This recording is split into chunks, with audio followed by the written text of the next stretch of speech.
na uumbaji wake Mungu ulifanyika kwa siku sita, siku ya saba ni Sabato. Kaibariki, kaitakasa siku hiyo iliyo ya Sabato, ni siku ya saba, namba 7.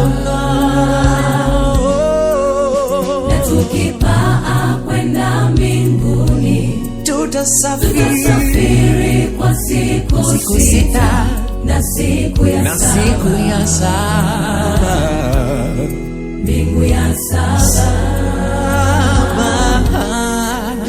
Huko hakuna maombolezo, maisha ya ushindi daima, ni mbingu ya saba,